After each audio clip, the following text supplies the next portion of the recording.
Hello, everyone, and welcome to Something to Talk About Live.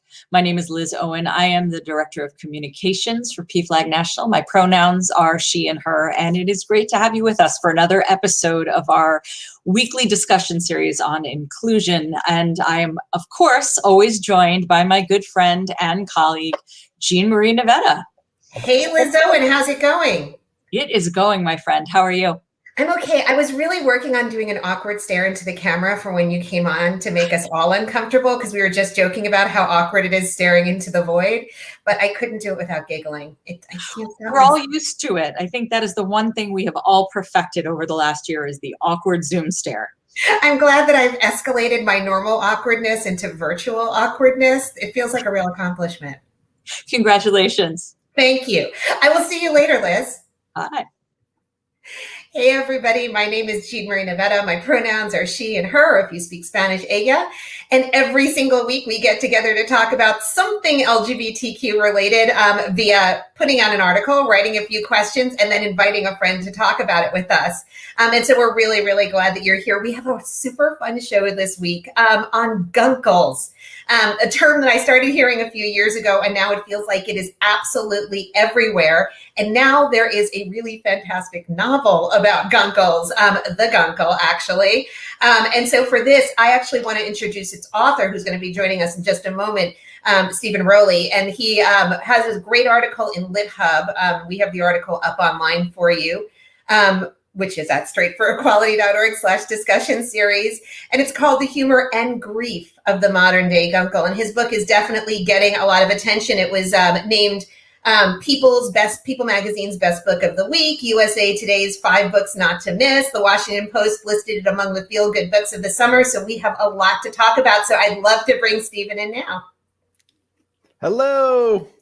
Hello, there it is with the fabulous Palm Springs themed cover. Right? Isn't that a great cover? It is fabulous. Covers can always be fraught for authors. We have contractually what is described as meaningful consultation, but try getting that to hold up in a court of law. Well, you got a perfect color palette, and I'm already super excited because this is the all Palm Springs version of this show. I'm super, super into this. Yes, here I feel like we should be able to coordinate a which way here, high five. I know. Wait. I am going the wrong way. I'm still going the wrong way. There it is. Okay. I'm not good at this. I still can't do mirror stuff. That's all right. So I have to ask you, because, you know, your article started with reference to one of my very favorite movies of all time. It is super beloved film in the queer canon, which is Anti-Mame.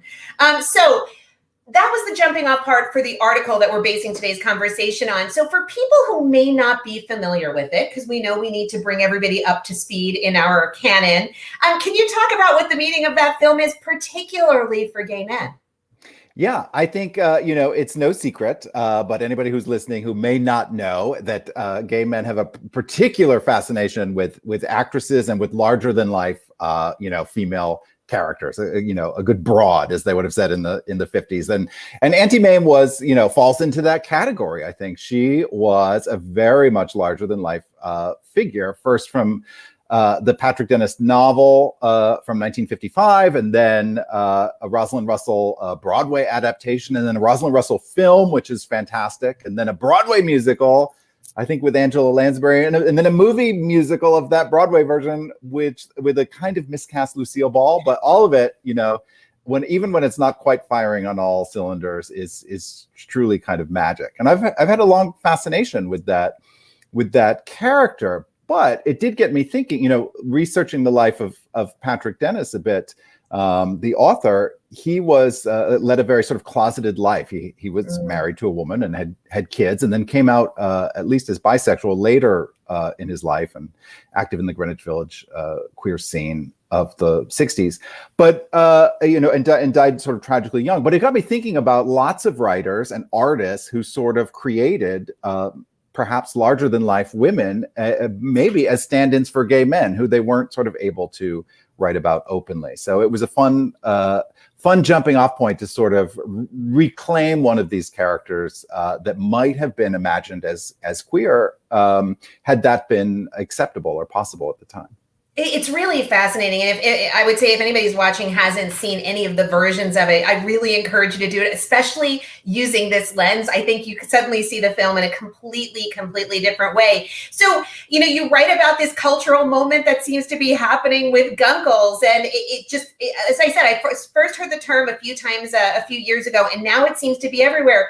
What do you think is going on? Like, what has gotten this conversation going? I wish I could trace it back to the origin. I don't know where the word was coined. For anyone who is listening and thinking, wait, what are they talking about? Guncle, obviously gay uncle now, but just like Auntie Mame, it really carries that sort of, not just a gay uncle, but that sort of sheen of fabulousness, that larger than life persona that so many Guncles have. And I don't know why that is exactly, other than we may be less likely, like I am, not to have kids of our own. So we're free to dote on nieces and nephews a little more, completely, or that many of us don't live in our hometowns anymore. So we fly in for holidays, and can lavish them with fun experiences and gifts. Or, I live out here in the Palm Springs desert. I live in California. All my nieces and nephews, I have 5, are on the East Coast. They know I work, but at home, I don't go to an office like other adults they see. I have a swimming pool. They don't quite have my life figured out. So I guess I kind of fall into that category for them. But you're right. I mean, we've all seen like world's, my Guncle loves me onesies, or world's best Guncle mugs, or there's even a Guncle's Day now, which just passed this past week, the second Sunday in August. So it is. We're having quite a moment. It is quite a moment. And I have seen all of the clothes. I've seen so many of my friends very proudly wearing their Guncle shirts. And I thought, how interesting to really be able to lay claim to your very specific role in the family. So, I found one of the most interesting pieces reading your article was about how you felt that you were robbed of having a Guncle of your own and the experiences about that. Could you talk a little bit about what the impact of that was? Because I thought it was such a fascinating conversation. I actually went back and read that paragraph several times because it hit me in a pretty significant way. So tell people about that. Yeah, I think of people, in my generation, and I just turned 50 this year. So, I've done a lot of reflecting on my youth. I've been out for 30 years now, what it meant to come out 30 years ago, how much has changed. It's an interesting time to take stock. But, I came out really, in 1991, more people were dying of AIDS in the early 90s than even in the 1980s. We were far from out of that crisis. And we'd lost, a huge part of the generation above me. And, it makes me feel very grateful. Had I been 5 or 10 years older, I don't know if I would be here talking to you, because I certainly was one of those who left a small, rural hometown to go to the big city to try to find myself and find community. So it's become very important to me now that I am this age and people are feeling safer, and we don't have there's certainly more work to do, particularly for our trans brothers and sisters, and there's much more work to be done. But to the extent that things have gotten better, and they have, that people feel safer coming out at a younger and younger age, I always think, what does it mean to be a role model now, or to be out visible and living my life openly and happily as an example, hopefully for others, because I didn't have that. There weren't, on television, in media, there weren't a lot of portrayals of particularly happy queer people. Often they were portrayed as coded, it was either coded or they were closeted or leading some sort of miserable life or dying. And I didn't have that example of a full-rounded, rich, joyous life, which has happily been the reality for me. Yeah, there was no queer joy. You and I are sort of the same generation. When I think about around that time for me, I remember a lot of media coming out that did in fact have gay characters in it, but without exception, every single one of them was dying. And it was not a happy life. And it was certainly not the Auntie Mame lens. It was much more death and destruction lens. So I think the idea of Guncles as role models is really interesting and really significant because, the queer community has very much advanced the conversation about chosen family and how that can change the dynamics that we have and fill the gaps that we are often lacking. What role do you think Guncles today can play? And I'd like to talk about it both for queer kids, but as well as for the straight ones, for all of those nibblings that are, or maybe that haven't figured it out yet? Yeah, I think, whether kids are, perhaps will come out as queer one day, or even not. Like, it is important to see people living their truth. And I think, it's truly hard to deny someone their humanity when you see their life and you hear their story. And so, as I said, to the extent that things have gotten better for the queer community, it's in part because we have told our stories. We have been more visible, and we haven't shied away into our corners the way we used to have to live. And so I think of Guncle as kind of an umbrella term that, yes, there are those of us with actual blood relatives and nieces and nephews. As I said, I have 5, the oldest of whom is 12. But they're also beautiful LGBTQ families now, beautiful queer people raising and doing the hard work of raising families. And I'm in awe of what they do, so I'm an honorary Guncle to some of my friends' kids that way. But I also just want to be, a good example now as someone who is, is living a successful and happy life. I just got married earlier this year. And so it's been important for me to be open about that, because I think the more normal we make it, the easier it is for the next generation to see that, absorb it, and realize, oh, this is about living truth, living our truth. And my truth may not be the same as his, but if there's an authenticness to how we are living, then I think it leads to more acceptance.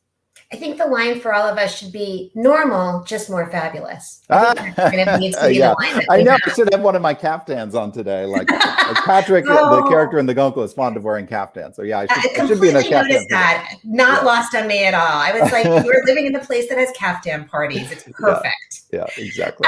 So, people often and still, in spite of all the progress that we made, do struggle in having conversations about sexual orientation and gender identity with their children. So, could you talk a little bit, because you talk about your own role as a Guncle, you've made reference to it already. Could you talk about how your family navigated those conversations with your nieces and nephews, or as we're now using, nibblings? Nibblings. That's such a great word, but it is a sort of gender inclusive term for nieces and nephews. Yeah. For me, it was, I was long out, when they were born, and I've been with my now husband for 8 years. So even, we met, I think, when I had 2 nieces and nephews, 2 nibblings, and now, as I said, now I have 5. But in their memories, he's always been a part of my life, and it's just, oh, he's with you, okay, got it. And you don't need to make a bigger deal out of it than that. If as in our situation, that's sort of always been the way. You can it's just the way things are. And so I'm prepared as they grow into sort of their teen years, if they have questions, and more detailed reactions, I'm very happy to have those conversations and to be there for them. But I think it's always in the context of be who you are, love who you love, and as long as you're not causing harm to anybody else, then that is that is the way things should be. And I think now the questions, interestingly and beautifully, are more in the context of, instead of not understanding my relationship with my husband or my sexual orientation, what they don't understand is fear. What they don't understand is hate. And that's where these few questions that have started to come up are like, wait, this is so normal to us. Why would anybody else have a different reaction? And sometimes the questions, moving forward are going to be framed with that lens.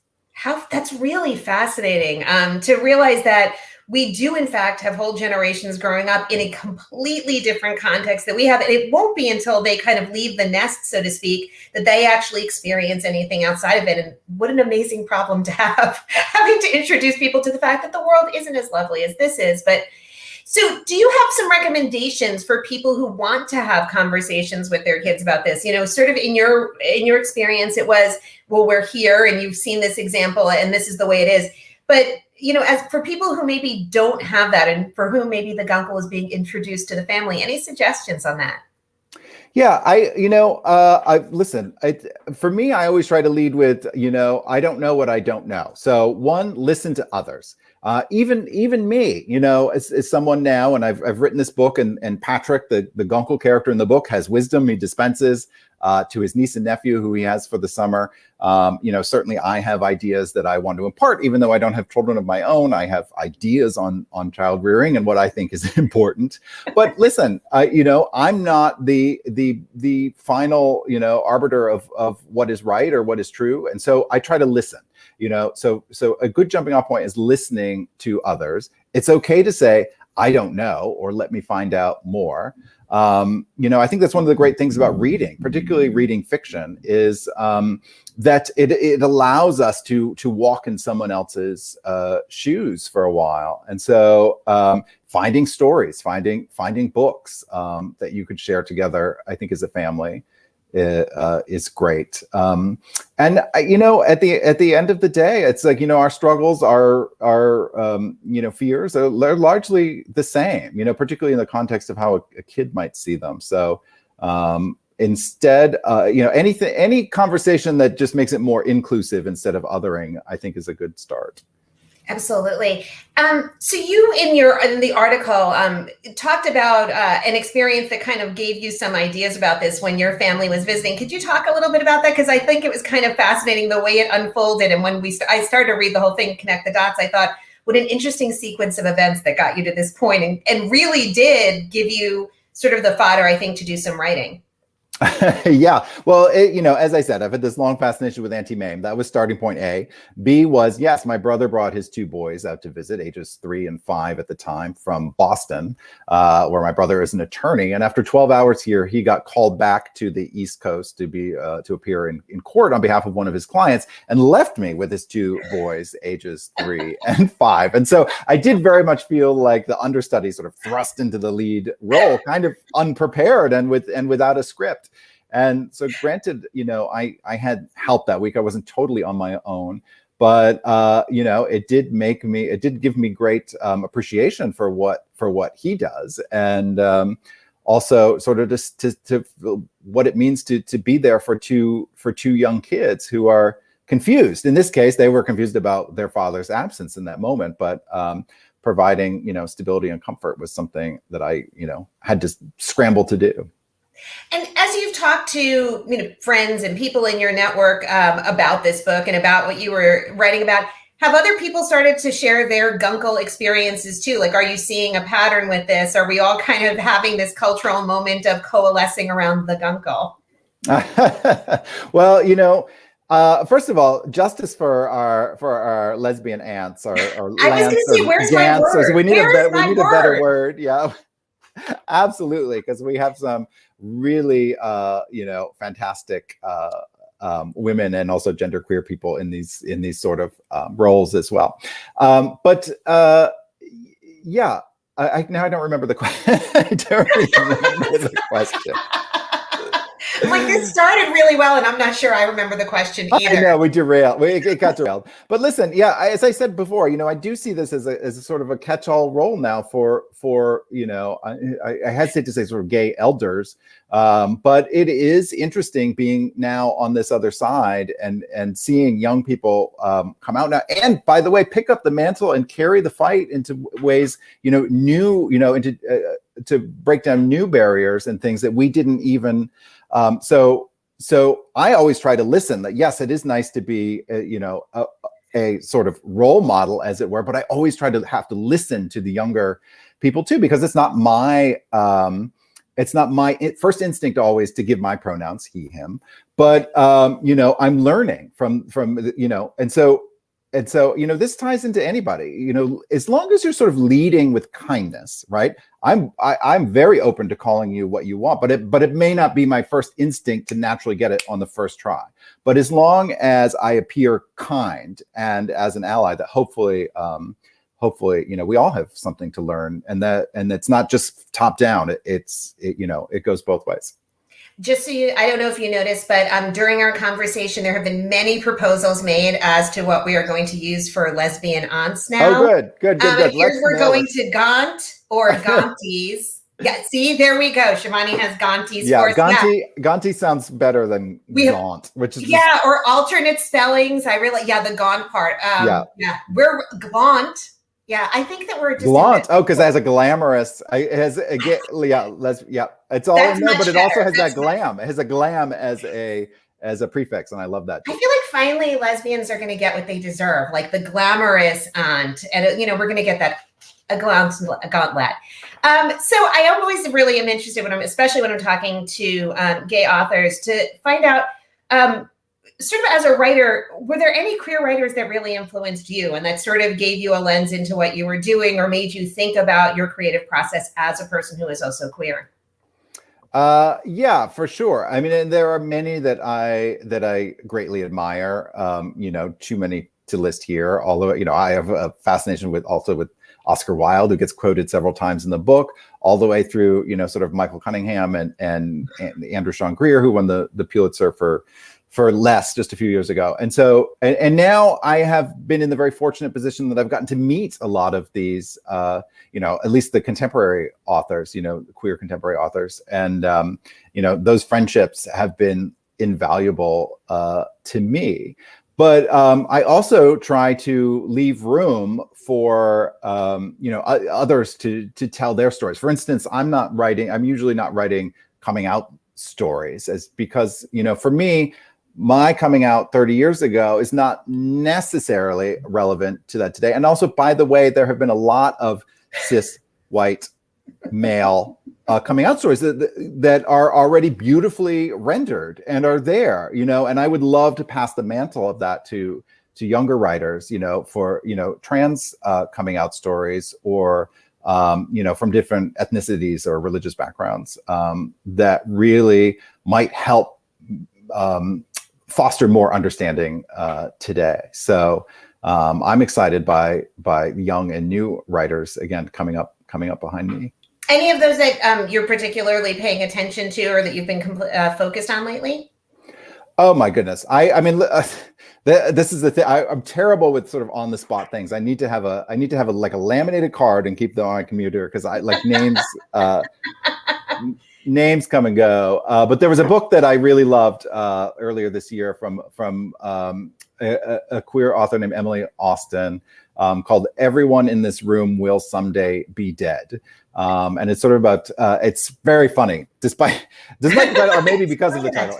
It's very, very funny about sort of queer anxiety in the modern world. And I always love to spotlight a debut writer. I love that. And I love that title. I have to tell you, it would get my attention in a hot minute. Oh, for sure. I'm jealous of people who have great titles. My book's The Guncle, The Editor. I'm not the best one with titles, I guess, but yeah, that's a title. Guncle, though, does kind of get the attention. So, maybe not making references to death, though. So what kind of feedback have you gotten on the book? You've gotten a ton of great reviews. Liz was saying that she just started it and was telling me this morning how much in love she is with this book. What are people saying about it? Are you hearing from parents? Are you hearing from other queers who are saying, this was my story, thank you? I'm just kind of curious. Yeah, particularly from mothers of girls too, because Patrick really takes a hard stance about gendered clothing or gendered activities or whatnot, and it's not just an issue of limiting taste. If there's just princess things in the in the girls section, it can also be limiting ambition, and that's what really drives me nuts. Because I have a niece who's very fascinated by science, and I wish I could walk into the girls' department of any store and find NASA, stuff or whatever for girls. But the idea that it's not so visible that she could have a bright future in science or these other fields that maybe we don't think of girls excelling in at first should be available. So I've definitely heard some lovely things about that. But to the extent the book is about Patrick O'Hara, who is a retired television star. He's grieving his own loss. He's been living a reclusive life in the desert when he suddenly inherits his niece and nephew for the summer. And it's a sort of season of healing for all three of them. And so to the extent that the book has been about an isolated character, sort of licking his own wounds, finding his way back into the light, and it came out at Memorial Day, just as we were all getting vaccinated and whatnot, and all had felt very isolated. And we're finding our way back. And sadly, we've taken a small step back in that. It hasn't quite been the full summer that we were hoping. But you know, to the extent that we've all been feeling very isolated and all have been anxious to find connection again, I think the book hit at just the right time. Yeah, I absolutely think so. I know that Liz said that we didn't have any questions, but we did have a lot of comments. So I'm going to ask her if she would pop in and share some of them with us, because some of them go quickly against the screen. And you're unmute. Yes, I see. Does everybody fill in the card? You're muted. Fill in that center square. Okay. It's not a show unless somebody is on mute. Yeah. And I'm always the right person to be muted. There's never going to be trouble. Yeah, you know, I've been reading this book. I adore it. And I have to say, as a parent, one of the things that I really, really love about this book is I always talk about the importance of trusted adult community for my kids, that there will inevitably be times where there are things I would want them to be able to speak to an adult to, and I will be the last adult that they want to talk to. Mm-hmm. And so I better spend a lot of time building trusted community around them. And I think I'm hearing from, and I'll bring up this is the sweetest, you know, that, you know, this person, their gay son, you know, they have what they call a gunkle, but it's a little bit of a it's a reversal. You know? Yeah, I love that. Yeah, so building a trusted community of adults where if I have a child who's in crisis, they may not want to come to me, but if I've given them gunkles and whatever name we're landing on for aunts, et cetera, around them to go to. Well, indeed, I think there's a line in the book that's, you know, that builds on, you know, it takes a village, but, you know, Patrick adds, but one with a thriving neighborhood. And so, yeah, you want to foster that community, because it's impossible to have every perspective that your child could benefit from. Absolutely. And there was, you know, it's funny, there was a comment earlier, and even though it was sort of a general comment around, you know, this person was specifically asking about their child, but I think there's a real question to be had about here is what happens when your gunkle or your other trusted queer adult is the one supportive person where maybe the parents aren't if a kid has come out. How do you navigate that as a gunkle? It's really hard, and it makes me so sad nowadays too, because it stems from, well, I mean, because it reminds me of my adolescence, and it's not that my parents weren't supportive when I came out to them, but I had such fear that they wouldn't be, because there wasn't such visibility. I was a closeted teen in the 1980s. There weren't, as we discussed, characters on TV, examples for me to be living, and what that makes you feel like is that you are so alone. You know, and the truth is you're not. There's a wonderful, beautiful, vibrant community waiting to welcome you with open arms. And sometimes, you know, some kids are just saddled with a difficult journey to get there. And so, you know, it stems in, it builds on some of the work, you know, good work that we've always done, like the It Gets Better campaign and whatnot, you know, you have to hang in there. You have to hang in there. And I promise you, there will be like-minded people who love you, who support you, and can't wait to meet you. I love that. And it really, like I said, it does go to trusted community and this concept of you know, chosen family, you know, beyond. I think earlier on, Jean Marie, you asked whether gunkles need to be a biological relation, and I think you've just answered that question. Yeah. I think it's another way to talk about the chosen family conversation, which is kind of the other bonus to this, that I think for people who are new to the concept, if you're queer, you know it. It's something you learn really, really early on. But I think this also kind of gives language into that. And it even helps people who are not queer realize the chosen family stuff is for them too. And we can be part of your family in that way. And I mean that on behalf of all Gonties. Yeah, diversity is the strength, always, always, always. And you know, straight parents, I hope, recognize that and will welcome additional voices in. It's so hard to me when I think parents have kids because they want to have a mini version of themselves, you know, a clone of themselves in some way. And to me, you know, I don't have children, but I think one of the great joys in having kids would be discovering who they are as individuals. And like any of us are so great, myself included, that what the world needs is another one of me. I don't think so, you know, like we need, yeah. I would strongly suggest that would not be my story. Yeah.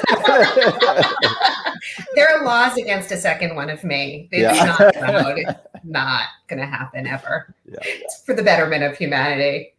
Well, I think that we have definitely hit on something. When I look through these comments, there are so many people talking about their Gaunties and Guncles. And I think we have totally gotten onto something. And Steven, I think that this book is totally going to get people talking and maybe leading into some discussions that they haven't had before about family and what it means and who's part of it and what that looks like. And I think that's super exciting. And as we've already pointed out, you did it in Palm Springs. So what a fabulous backdrop for the entire story. Well, thank you so much for being with us, Steven. I really appreciate it. Liz is running the crawl across the bottom so you can find Steven online. But Steven, quickly, just let people know how to find more information about you. Yes, website stevenrowley.com, and I'm on Instagram and Twitter at Mr. Mr. Steven Rowley. So find me there, say hello, and this has been a real joy. Thank you. Thank you so much for joining us. We really appreciate you, and congratulations on the book. Oh, thank you so much. Bye. Well, everybody, we are out of time again, but we'll be back next week with another great conversation. So do your ordering, do some reading of the Guncle. I think you're going to really enjoy it. Until next week, we leave you the same way every single time. Make sure that you run fast, laugh hard, and most of all, be kind. And actually, even most of all, on top of that, please get vaccinated if you're not vaccinated yet. And if you aren't, please wear your mask and follow the rules around you so we can all see each other sometime soon.